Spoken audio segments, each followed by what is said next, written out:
My name is Rich Schmidt. I'm here with DeAnna Ornelas. It's March 31st, 2021. We're at the Eastside Coffee Bar and Workspace in Portland. DeAnna, thanks so much for joining us today. Thank you. First question for you, most important question, as you know, is why wine? Yeah, why not? It's just, it's not something I grew up with, but prior to getting into wine, I was working in an industry that I just didn't really love. And I know I'm very privileged to work in an industry now that I love, but I was working in health insurance. So people like you a lot more when you're selling them wine and not health insurance. I don't know if you know, but the health insurance climate here is pretty hot. So I got out of that. I kind of discovered wine just through friends and family. I mean, I wasn't drinking anything, near as nice as I drink now as my palate has matured, right? But yeah, that's kind of how I got into it. So I quit my job in insurance sales, and a couple weeks later I was actually traveling in New Orleans with a friend, one of my favorite cities, where all of my favorite cocktails come from too. I'm a non-discriminatory drinker, so if it's well made I'll probably drink it.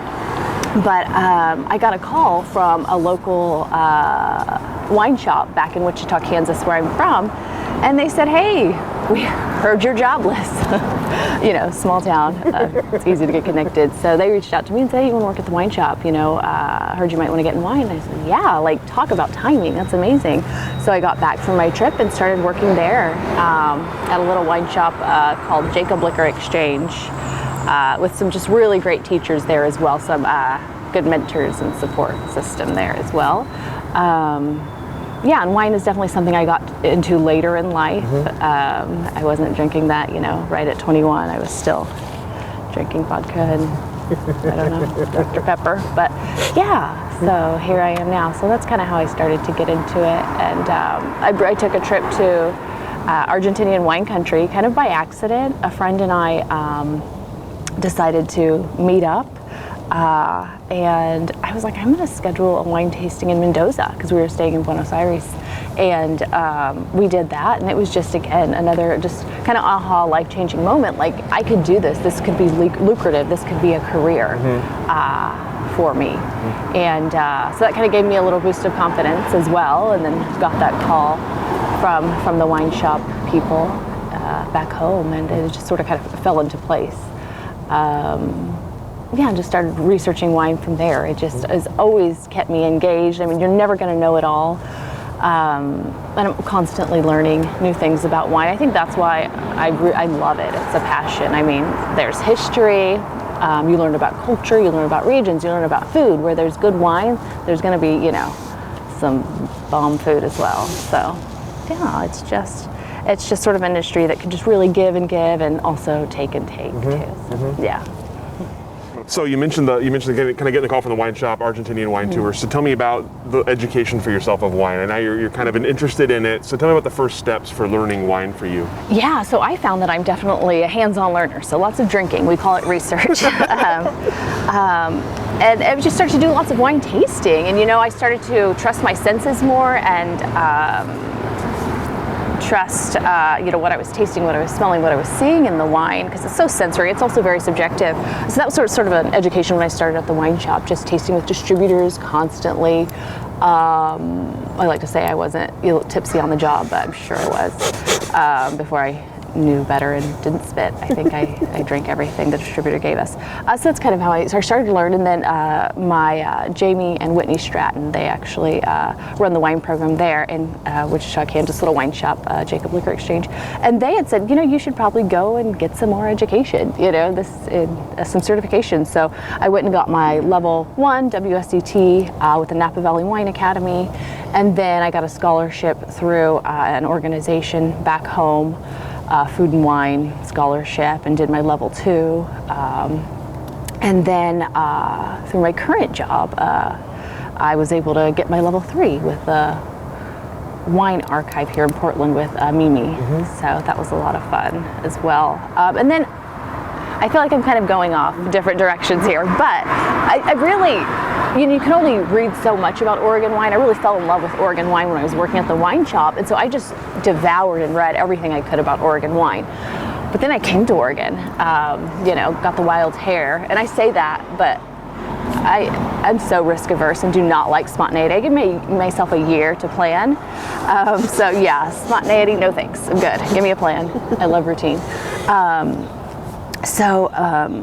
Yeah, I came out west, and yeah, you just learn so much more when you're in the thick of the action and hands-on. So everything I know about Oregon is really just from being in Oregon wine. Yeah, it's just amazing, the education and that I've gotten, and because of that, I've just learned so much. Every day is different. The 6 years I've lived here has just flown by. So it's just been a wonderful ride, and again, I feel so lucky for things working out as they did for my wine journey so far. So what prompted you to make that leap to go to Oregon? My palate. I just fell in love with Oregon wine. As simple as that. There was no man, there was no job waiting for me. There was no, I moved in my own will. But like I said, I gave myself a year to kind of plan where I might live, where I might work. You know what I did? So the wine shop owner or wine manager, he went to Oregon Pinot Camp, and he had a book. And at the back of the book that they give you, it was just a little cardboard about Oregon. And I look at it now, and it's so small. It was probably from like 2003 or something. And in the back of this binder, cheapo binder, were all, like every winery in Oregon. So what I did is just set emails and, hey, I'm gonna be there in March. This is what I can do, what have you got? And so I started just making connections that way. I reached out to everyone. Some of these tasting rooms, I mean, I probably wouldn't taste down now, but it was everyone. And people were super nice. They got back to me, really laid back, as you discover when you come to Oregon. So I did that and kind of made my plan. And then my brother-in-law's sister actually was living in Portland going to school, so I was able to live with her for a month when I got out here.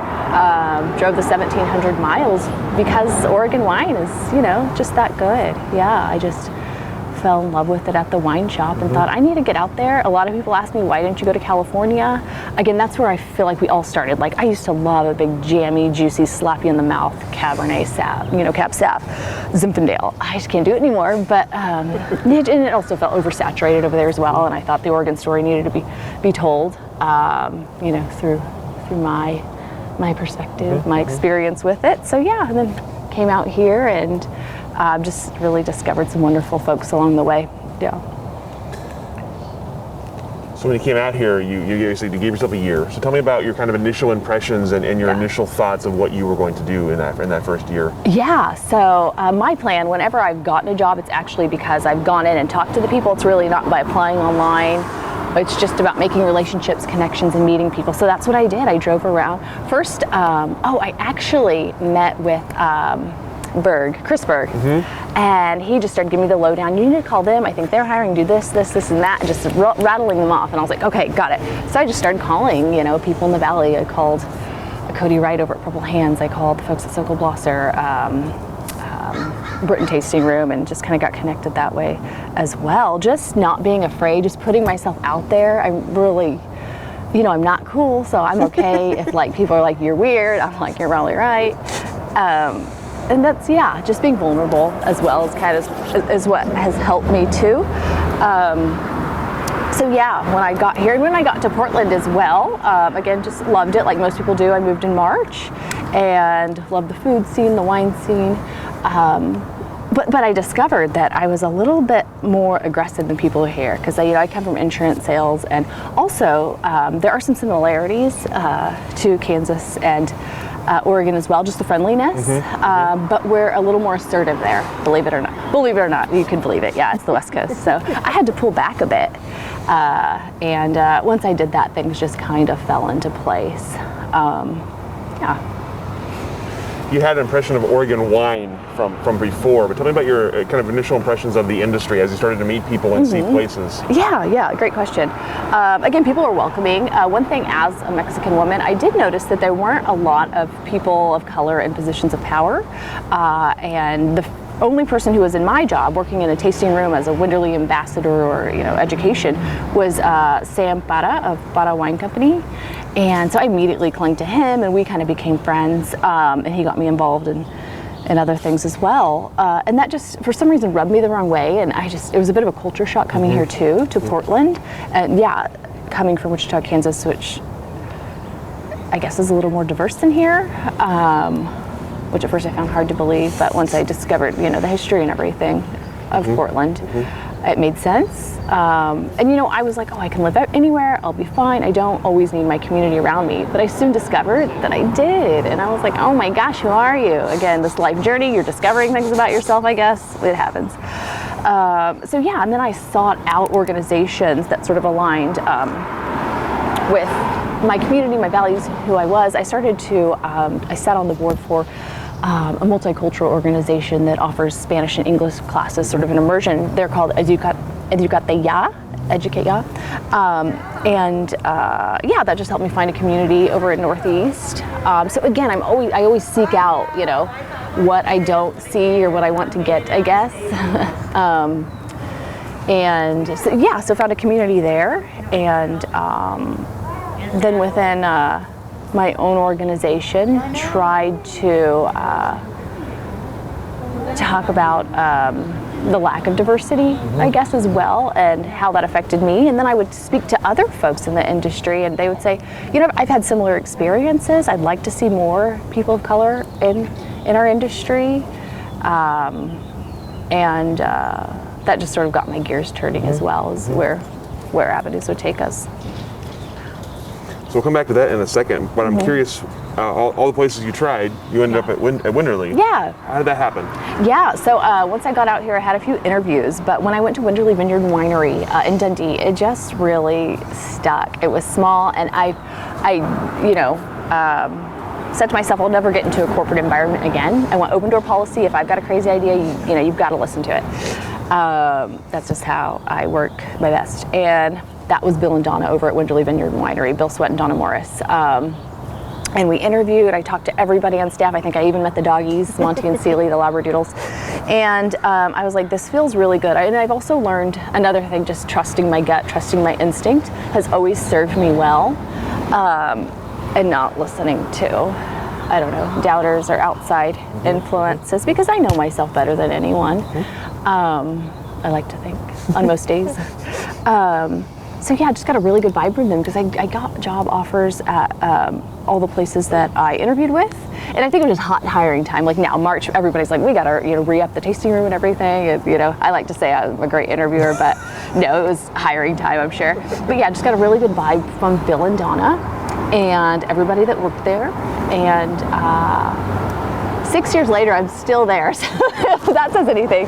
Oh, sorry, they can't get rid of me, I'm not leaving. So it's been a really great company to work with. And I feel like I've gotten to really, like I said, be heard, advocate for myself, and try new things, explore new avenues within the wine industry. It's multifaceted, so I feel like I've gotten to do quite a bit of things in this one company. So it's been really cool.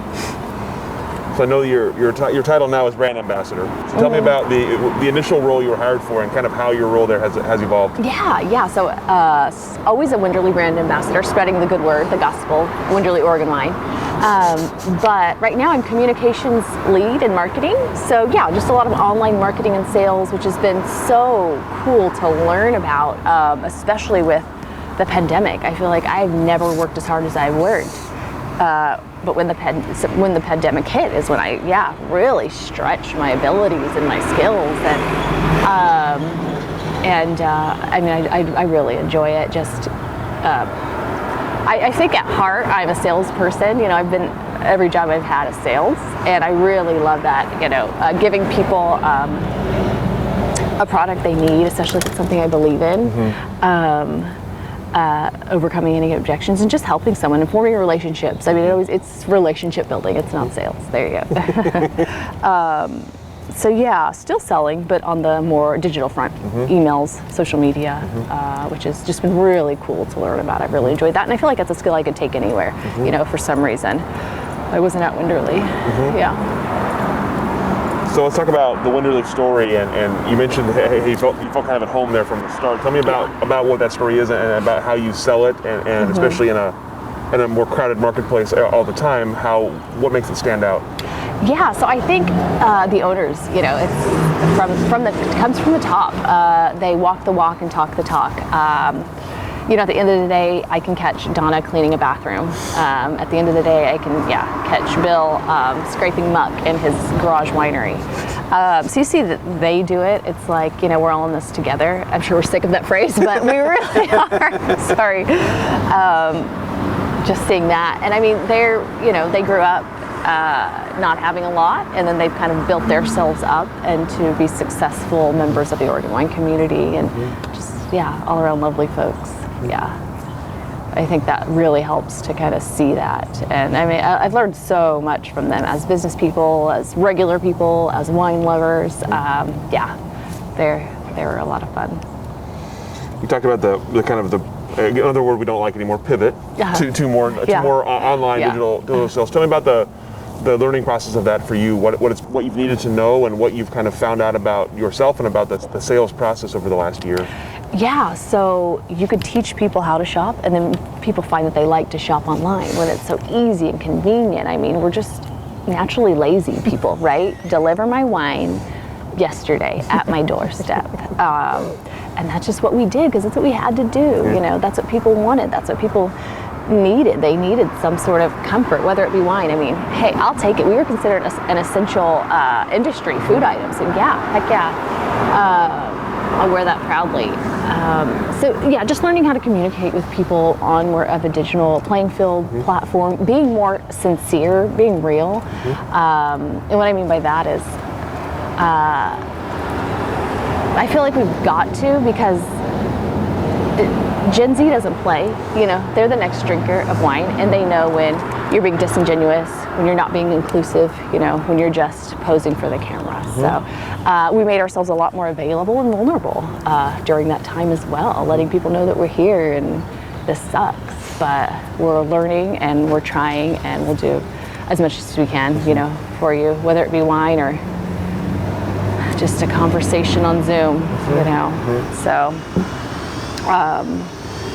and also with that, I mean, as we know, it's shown a light on a lot of the disparities that we have in this industry as well, with seasonal workers,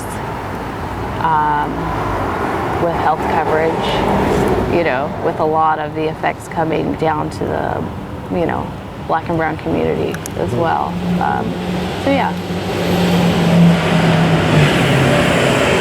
So it's an interesting point you make about Gen Z, and of course we hear that a lot in the industry. That's the next group of wine drinkers as big boomers are aging out, and we're looking at those. So you mentioned the kind of authenticity, you can't be disingenuous, you can't be. So tell me about how that translates when you are selling wine. What have you needed to do? What have you needed to portray from Winderlea and from the wine industry to hit that, to find those people? Sure. So a lot of it is just sort of, this sounds like living our values. So we farm biodynamically, some say naturally, but we're biodynamic farm. We are B Corp certified, so that's just 5 pillars that each for-profit companies have to meet to get a certification through an organization known as B Lab. And we've been B Corp certified for since 2015. One of the second wineries, in the world. So that really helped as well. I think being more values driven, just having a B on your bottle, and also again, signage or anything like that. Also, your social media accounts really help. Just being, a little more outspoken. What you donate to, what you post online, your organization. I mean, who you support, it makes a difference as well. Just letting people know that your values aligned, and you're not gonna just be here one day and out the next. You're definitely a brand that has longevity as well, and there's a reason for that.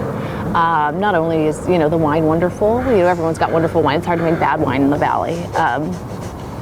So like you mentioned, you just have to go beyond that and really tell your story. So again, like I said, it just goes to walking the walk and talking the talk. People will know when you're not, being genuine as well. So we touched a little bit about on the kind of diversity, equity, and inclusion part of your life and job. So let's talk about the DEI training that you started in 2019. You mentioned that was something that you heard from others in the industry as you were kind of experiencing yourself. So tell me about getting that started and what the need was and what you tried to do with that initial training. Yeah, so once people understood what these letters stand for and what I'm trying to do, they're like, oh yeah, of course I want that. I don't think back in 2000, what was it, 17 or 18 when we first did it, people understood the value of having a diverse workforce, about the different ideas and input different cultures can have and make your industry better. We miss out on so much in life when we don't include other cultures, other walks of life. Our life could be so much richer if we just, included everyone, as corny as that sounds. But yeah, once people, oh, this is what this is. Oh, I didn't recognize that we have, no people of color on staff. I never thought of it. So just bringing people to the forefront. I understand that a lot of Oregon wine owners are small businesses, and that's just not at the top of their radar. And I also positioned it as, from a marketing standpoint, like I said, Gen Z, by 2043, most young people are going to be of mixed race, like myself. My parents just got in early on the ground floor, back in the 80s. And from a marketing standpoint, these are going to be people with the dollars, with the expendable income, as the demographics of our country change. And I think we should, be at the forefront of that. I think this is definitely something that Oregon has the capacity and the ability and the need and the want to take on. And again, like I mentioned, you've got the next generation of drinkers who, aren't going to play. They want to see the manager if you're acting up. Like, it's the I want to see the manager generation, right? So it just makes sense. To be inclusive, to be diverse, it makes sense to me. So, I don't need to preach to myself. It's just, getting it out there. So yeah, we had a few B Corp wineries who wanted to do the first session. We worked with a DEI practitioner by the name of Court Morse, an Indigenous woman who does a lot of work around here in the community. Also has done some stuff with the local PDX community as well. And I believe we had someone from the WVWA participate. Of course, Bill and Donna at Winderlea. We had Annie Scholl with Raptor Ridge. We had Alex over at Chehalem, and somebody from Brooks and somebody from Stoller. So it was really great. And once we were done with everything was wrapped up. It was like, oh yeah, let's do it. This is something that we really need. But again, like I mentioned, it's about having the capacity to do something. I strongly believe that. Just the beginning workings of DEI, it should be part of all onboarding for every new employee training in the wine industry or any industry, and it's an ongoing learning experience, learning process. I'm still learning how to overcome my internal biases as well, and it's something that has to be undone, and it takes years and years and years, and one class isn't gonna check the box, and racism is cured. So yeah.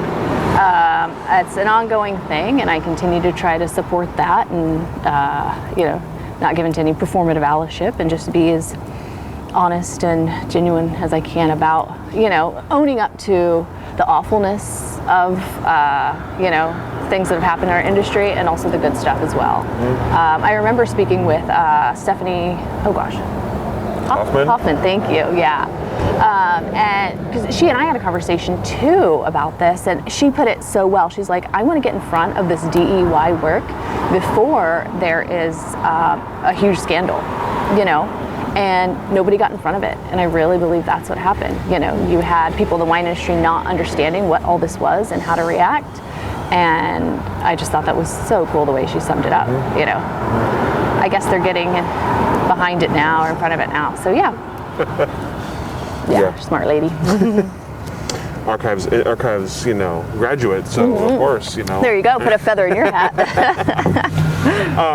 So I'm curious especially with the initial training, what did you think what had surprised you about what people either knew or didn't know about what you were doing, and what were some of the kind of early successes for you? What felt like you got right, or felt like you made a mark in those kind of early sessions? So just something as small as a lot of people in this country not knowing their own racist history. I thought that was cool to teach people that in this little session that we had.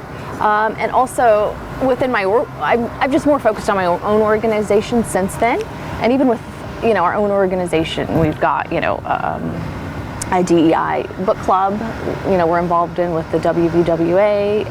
We're always looking to hire more diverse candidates. And then within our own organization, just creating a container that's safe for folks of color, whether they're going to taste, if they're going to work there, if they're going to do work there. So yeah, I mean, there's small steps, but these changes, they'll come incrementally and hopefully, yeah. And also within the industry, I feel like there's a lot of organizations that are supporting people of color more as well. I remember when I first moved out here, again, going back to that, I got online and I was like, where do I find an outlet for, brown people, for black people? And when I got online, I found one thing, I think it was in 2016, and it was called Equity at the Table. It was all, women in the wine and beverage industry, food and beverage industry. And I was like, oh my gosh, this is so cool. And you just slap up your profile, for free. And I was like, oh, I don't have a professional headshot. They're not going to take me seriously. I'm not going to do it, whatever. So that was the only thing I found. And then I also was looking at research about how, the drinking habits or the wine buying habits of black and brown folks. And I remember calling Greg Jones and I was like, hey, is there any data on that? He's like, no, but that would be something really good to study. And I think they're studying it now. They've been for the past few years, which is really cool. So it was just difficult. I was like, where are all my people?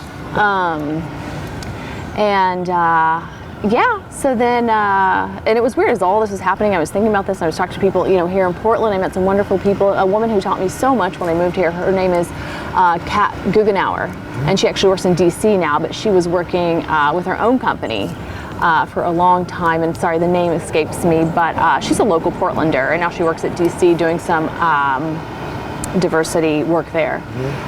And she just taught me so much. I remember and I didn't realize I was doing this. I don't know if it's subconsciously, but we met each other at a B Corp celebration in Portland. And she was the only other brown person I saw there, and we gravitated towards each other, and I didn't realize that we did this. And then I started to, be more conscious of it, and she's like, well, that's why you did this, because, there's not a lot of us here. And I was like, oh. So yeah, I found that even subconsciously, I'm always looking for community. I think that's not only human nature, and then also, a cultural thing as well. So yeah. What did you say? What did you ask? I don't even remember what I asked. That's okay.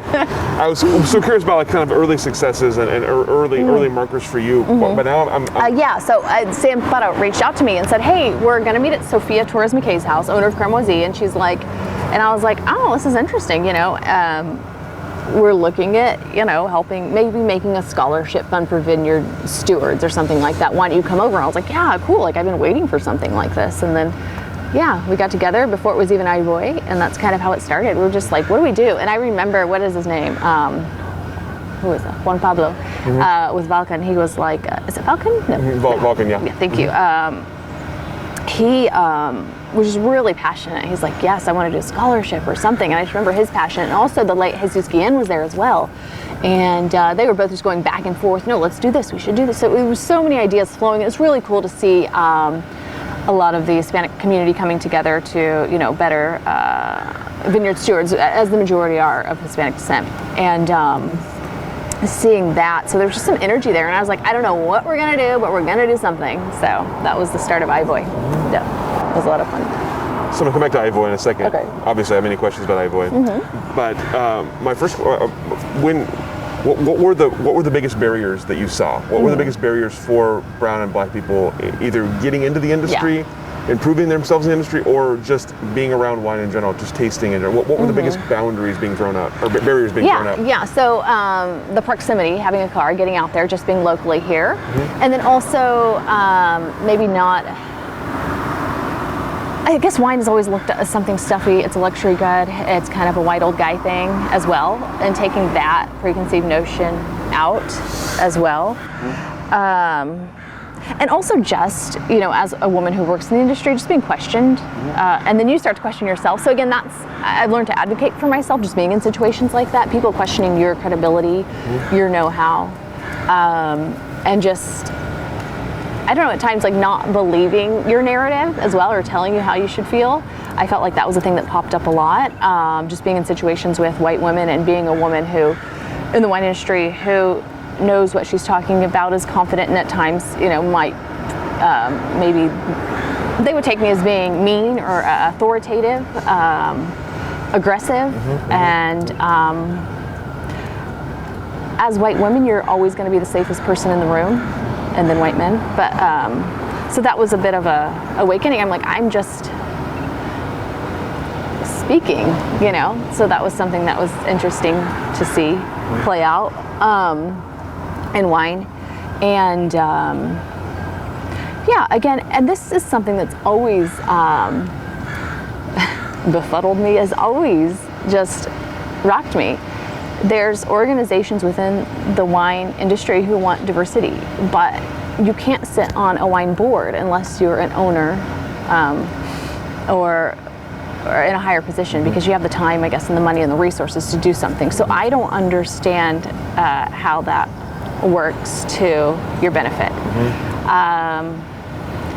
It just seems silly. That doesn't make sense to me, because a lot of people who are in the board positions aren't the most diverse, and you want diversity, but if you're not,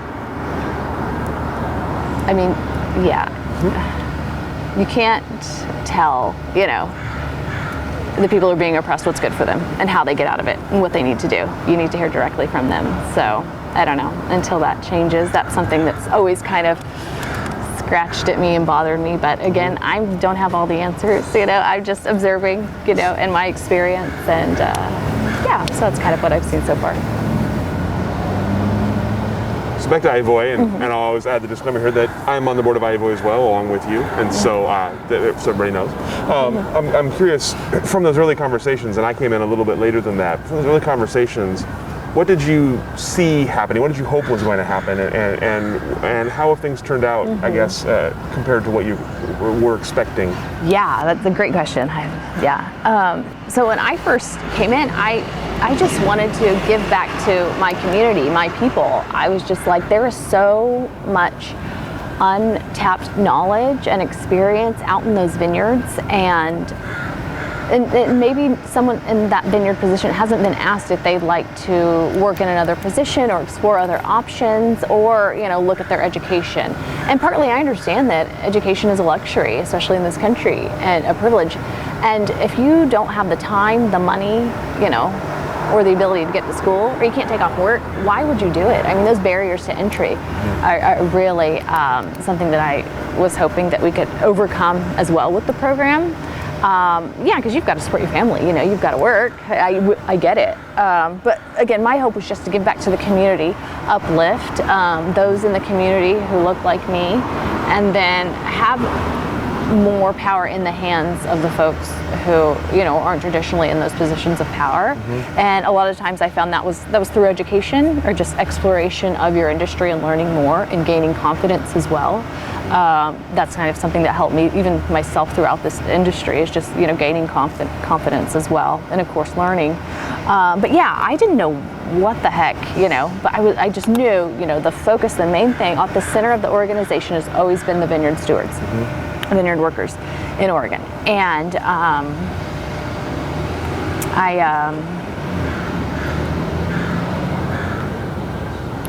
knew that it was, I was just really, I knew it was being led by, some committed, some genuine people in the industry. And I was like, we've got to get something going. So we really didn't know. And then we had our first event, and I was just so heartened. I couldn't believe. I was like, you are believing this as much as I do? What? Because we had been bottlenecked for so long, just our little board, and I was like, I couldn't believe it. I was like, you believe this is important too? Like, I was crazy. That was even for Vita? I was like, you get it? This is wild. Like, you want to do this? Cool, let's do it together. So it's been so much community help. I'm like, as you know, without our community, again, I just always go back to that, without people in this community helping move the needle and understanding, the ever-changing landscape in the wine country. We couldn't do this, without the support of community members. And I'm just so grateful, so thankful every day that we have a lot of Oregon vineyard owners, winery owners who believe in this as much as I do. So that gives me hope, for the future. When I'm out of here and I'm off this board, I just want it to continue and, have the younger folks take it over, and just setting the foundation now, knowing that this is the expectation. We're not the exception. This is what's going to continue to happen. This is what needs to happen if we want to be, a viable industry. If we want to be relevant, we've got to promote from within and help the people in our industry. We're just kind of the backbone of everything we do. I mean, we don't have grapes, we don't have wine. We don't have 95-point wines that get to hype up these, cool winemakers. I don't have it. I can't pour it in the tasting room, right? So, we're all kind of out of it.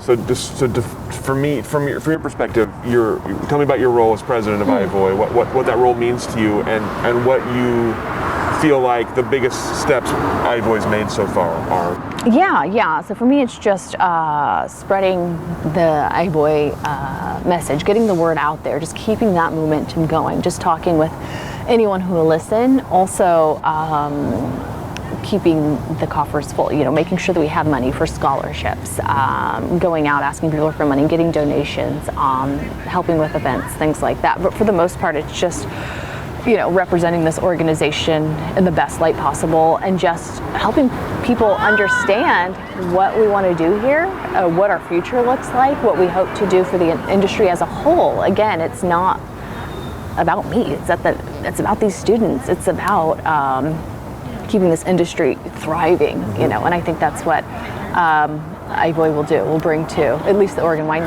industry. And the hope would be that this is kind of a plug and go thing, that we can take this to different wine regions as well.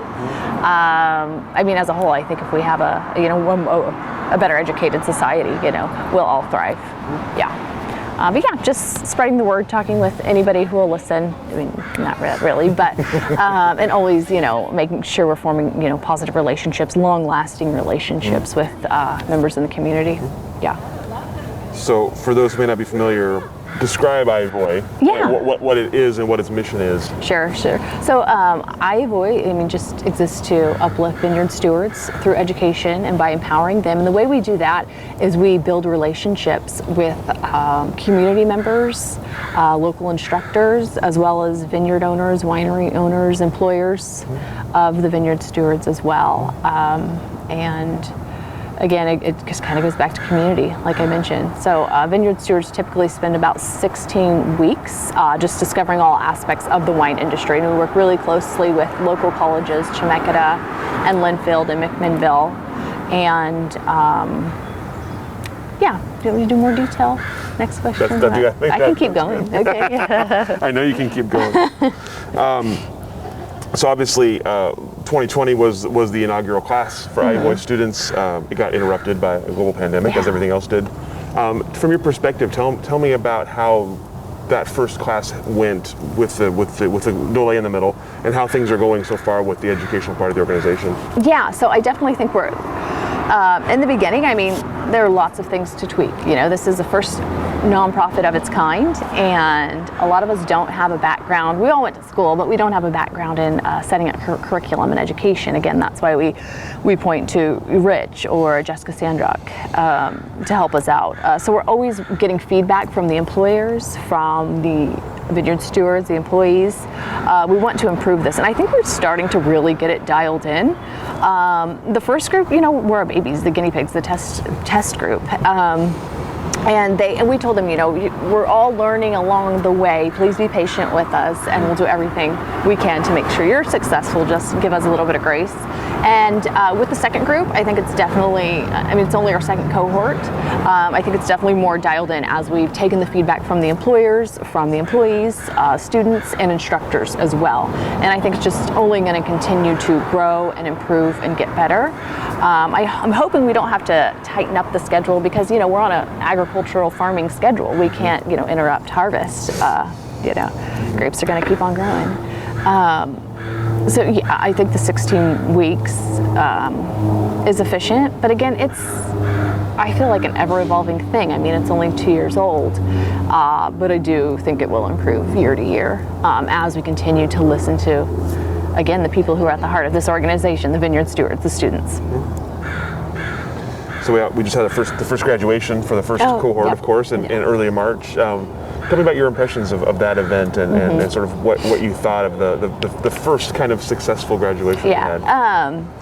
So I felt the students walked away more confident. I mean, just in their own position at their organization, at their current positions. They also walked away with, I just overall confidence. Seeing those men when they started, and then now, and being able to feel comfortable, a little bit more comfortable speaking just English, was something really cool to see.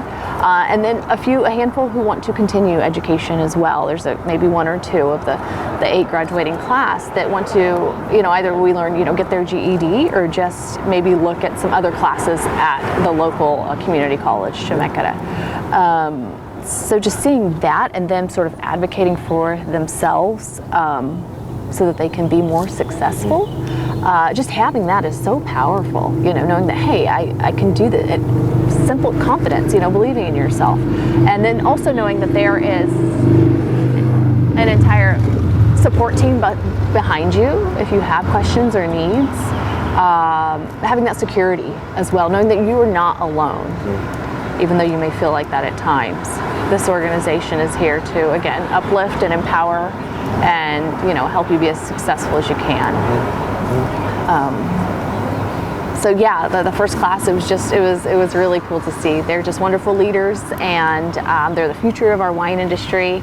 And I think, AHIVOY will just be a small part of their future successes, and hopefully this is the tipping off point they need to go out and do, maybe something they've always wanted to do, make wine, like Alejandro or something.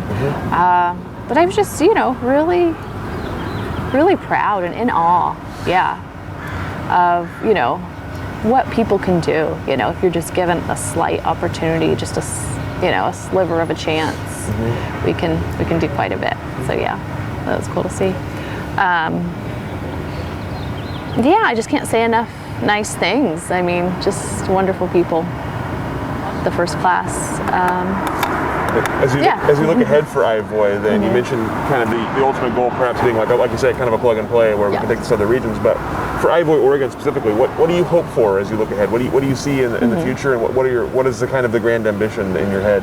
Yeah. So we hope that folks that are coming out of the program will eventually lead and be on the board. We'll be doing more work for AHIVOY, spreading the word, being instructors, and also being those positions of power eventually, in a few years, making the wine, being a wine owner, being the tasting room manager, being the vineyard foreman, working in the barrel room, barrel room manager, things like that.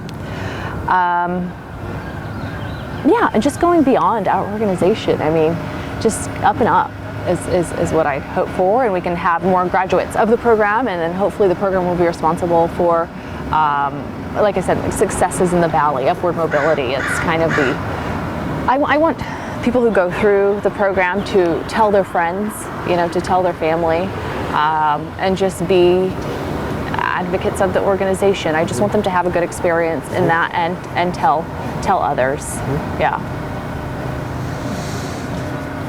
So on the kind of the industry that you saw, that you got into, when you came here and you didn't see a lot of people that looked like you or had a similar background to you, how much has changed in your mind in the years you've been here, and what do you see as you look ahead for the future of sort of the diversity of the industry? I think people are kind of awakening to the need for diversity, and there's a lot of more organizations popping up. It's pretty wild to see all of these inclusive organizations that want to promote education in wine for the BIPOC community. So really happy to see that.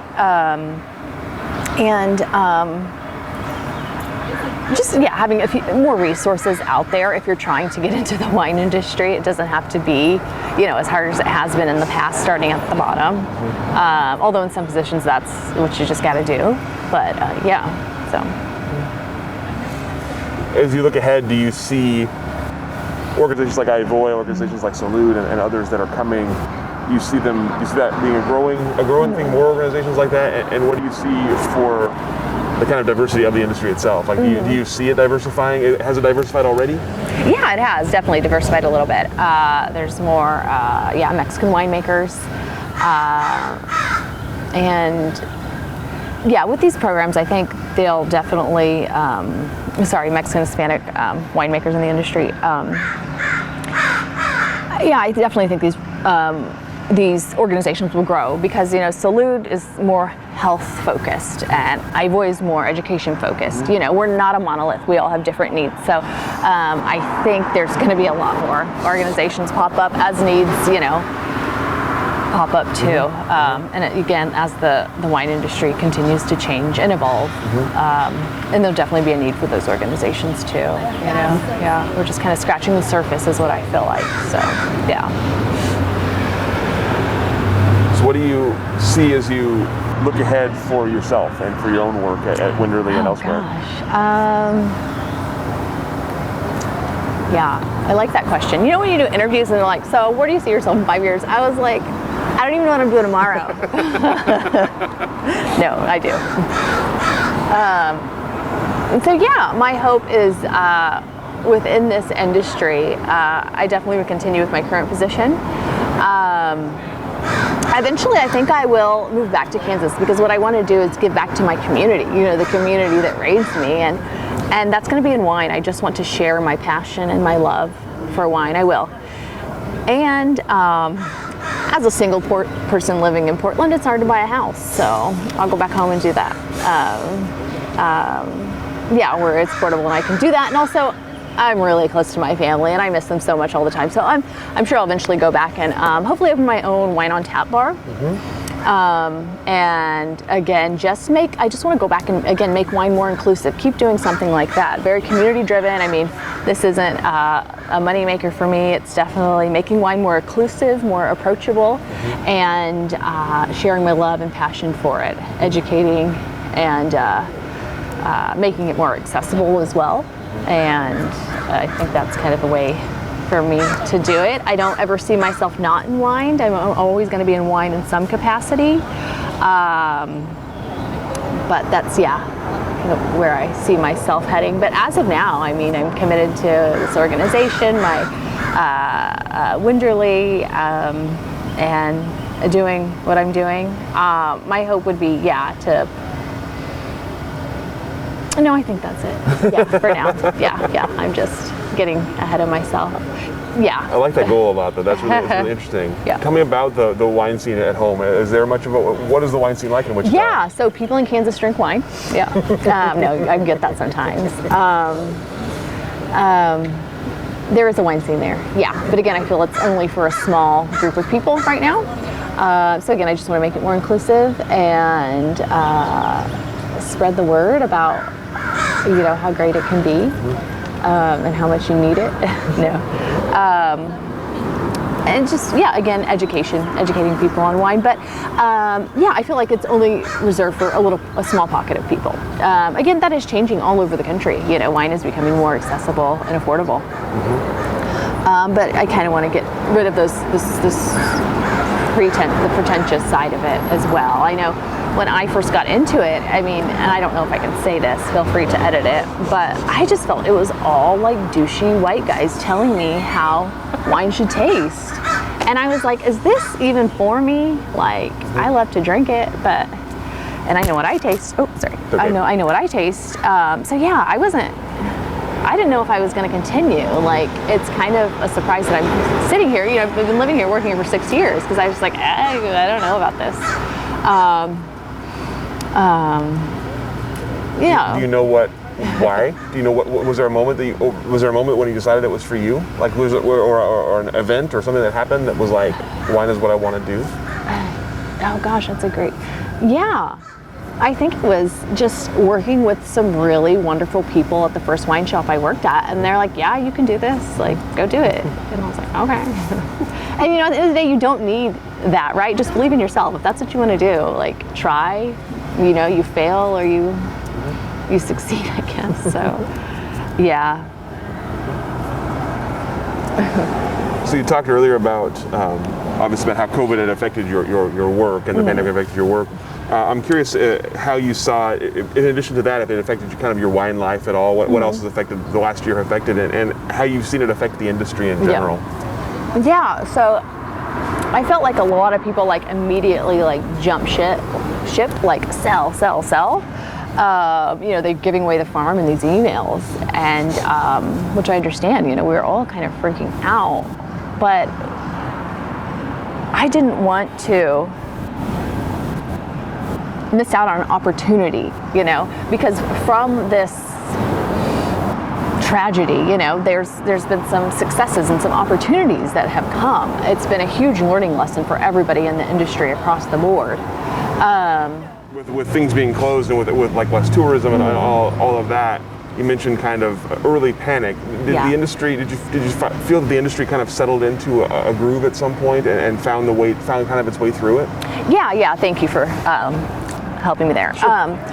Yeah, definitely. I think the wine industry as a whole, we rely heavily on tourism, and we just weren't getting that in the numbers that we normally do. And my organization actually closed down for 3 months and relied heavily on online sales and delivery, local delivery. And I think a lot of the folks in the Oregon wine industry said, hey, we're going to follow the guidelines, do what we have to do, and keep people healthy. I think, that's a great question, because, you know, you see it sort of got to be a political issue, and I feel like the wine industry, at least in the Willamette Valley, was always on the same page. Hey, do what you got to do, because, again, we've always been the little guy, and we've always worked together. I feel like in the Oregon wine industry, you know, everybody knows Napa and California, but people don't know a lot about Oregon. I hear all the time, that's up and coming region known as Oregon. I'm like, it's here. But so I think we've always had that mentality, that little scrappy, you know, fighting mentality. And it was like, you guys get with it, you know, have the masks, make sure everyone's sanitized, you're keeping employees safe, you want it to be safe for people to want to come here and travel. And so, I think, again, we all came together, really. That's a great question, thank you. It's tough to see that. You know, it is. Thank you. We're still in it. You know, like we've come a long ways, but we're still in it. So no, not a problem.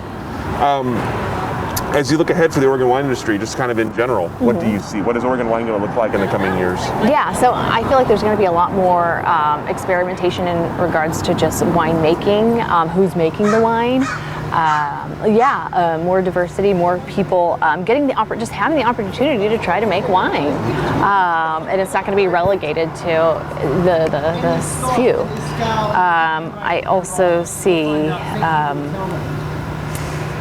the online sales just being a huge thing as well, something that'll never go away. I mean, and shipping costs, I feel like, are dead. I mean, I'm never going to pay shipping for 6 bottles ever again. And I feel like, and I know I'm looking at like the Kansas side, how that, because wine laws are different in every state here, but just being able to make deliveries. I just feel like the digital world is still untapped and unexplored and really slow moving in the wine industry, and there's still a lot more room for discovery, a lot more room to sell wine, get the wine in people's hands, and also educate people about wine. There's just so much room, and there's a whole new audience of wine drinkers, young people, black and brown people, and I'm excited to see what that holds. I don't know, but I feel like it's going in that direction, and everyone's just online and consuming more and more information, every day. And I think the wine industry has, a really golden opportunity to kind of seize on that as soon as they understand it. So we have a question that we like to wrap interviews up with, and I'm going to change it a little bit for you because I'm curious about this. We usually ask about what the role wine has in society, but I'm curious from your perspective, what is the responsibility the wine has in society? What is the responsibility the industry has to the society, and what are the opportunities that the wine industry can capitalize on? Yeah, so I feel like the wine industry has a duty to be stewards of the land and maintain a viable earth for future generations, whether that be farming, biodynamic, low output input enology. And I think the wine industry has the opportunity to educate. The dollars are there. It has the opportunity to be more inclusive, to just be better all around. Again, it has the opportunity to expose more people to it as well. It's just a matter of if the want is there, if the people in power understand that and want to hone in on that. Yeah, that's what I would think. Yeah. All the questions that I have for you. Is there anything I didn't ask that I should have? Anything we didn't talk about today that we should have talked about? Oh gosh, what we're getting for lunch? No, I think this is great. Thank you so much. I really enjoyed this, and thank you, Tia. This was fun. Yeah, it was nice to talk to you. You're so easy to talk to. You're so great to talk to. Yeah. It's such a nice compliment. I hope so at this point. Thank you so much, DeAnna. We Yeah. appreciate your time, appreciate your answers and your candor today, Yeah. and we'll let you off the hook. Okay, thank you.